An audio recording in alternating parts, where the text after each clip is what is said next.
Greetings from Bulgaria, I'm Volk and I come to you with an update as of today, 4th of March 2016, regarding the new PTS status of Odessen Warzone and the Rishi arena. Both of them have been updated. PTS has just been brought back up online, and unfortunately I'm forced to present to you my old video from last week because there was no pop happening. Even though today 4 PM to 7 PM and tomorrow same time frame, just like it was last week, there will be scheduled official or not so very official Bioware supported test on PTS. I will not be able to attend that because these time zones are Pacifics, and that means it's happening very early in the night for me, which means I won't be able to stay alive. However, I would like to read to you, to those of you who haven't seen the developer post or my post on my website, what exactly are the changes and what are the reasons Bioware is making those changes. Odessen Warzone performed a small optimization pass on Odessen Warzone visuals. Designer note: this is usually their description of why they made the change and what they expect with it. So there will be always a change and a designer note after that. We're expecting a slight increase in client performance while with the Odessen Warzone with this update. The update included removing the video FX that plays your team's color while in a control point area.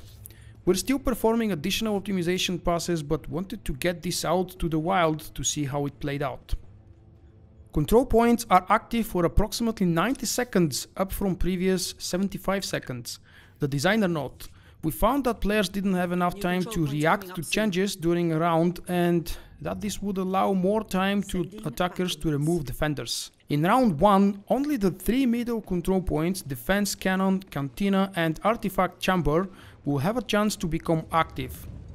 Designer note: this was clearly providing a large head start if the control point rolled in a team's favor at the start of the game. Small walls and crates have been added around control point areas to provide line of sight, blockers and collision. Designer note: we want to preserve the King of the Hill playstyle, namely removing opposition from the control point area to capture it, but we feel knockbacks are too powerful in the current iteration.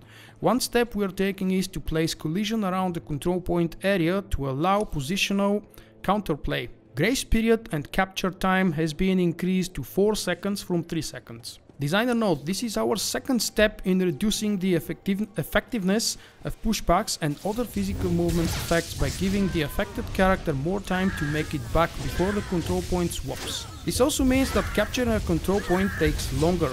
This is a potentially negative side effect, so we will keep our eyes on how this plays out and what feedback you provide. I really hope that this time, that's personal note here, I really hope that this time the feedback on the 2 threads Bioware linked in the very same post that I'm reading from will be used in accordance to whatever their meaning is, and not for just random troll and crying for balance. That's what happened in the first 2 days after they published the threads last week. End of my note, let's keep reading.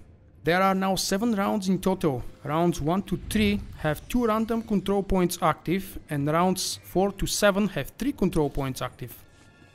Designer note: we saw that with 4 control points active, potential for 5, players were too spread out and lead to situations where a team that was behind couldn't stop the team that was ahead from scoring, only to potentially catch up. Less control points being active should help game flow and increase the value of the activation battle mode. Battle modes have had their held duration removed. Designer note: we feel the battle modes need more tactical play and time is required to set that up. Instead of increasing the timer and keeping an exploit with the pass slice ability, we decided to go whole hog and make them last until they are used or dropped. All battle modes now have a 3-second cast and suffer from pushback. Designer note: consistency between the battle modes was an issue and causing confusion. Making them the same lines up expectations and should result in a better player experience. Battle modes now activate in round 1, previously after round 1. The designer note for this: there wasn't enough action and spreading out in round 1, now players will have to spread out. A decal has been added to the defense cannon floor showing the control point area. Designer note: Now 100% more useful for knowing where to stand when activating this control point. Characters that use battle modes will now receive objective points correctly. Attackers for activate and deactivate, defenders for multiply and speed up. Control point minimap icons now pinned to the edge of the minimap. Control point signs around the Warzone now change color based on the owner of the control point displayed. Warzone daily and weekly quests now complete on valid Odessen Warzone completion. Fixed an issue where sometimes a character would use an ability to move them through a battle mod but not receive a battle mod. And there is only one but very important fix for the Rishi arena.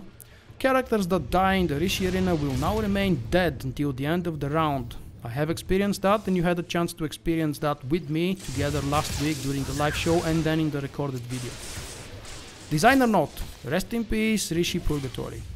Fun one, there is no really other reason or way to describe this kind of a fix. It's needed and it's good that Bioware did it soon enough. That's it. Thank you for watching, see you next time, bye bye.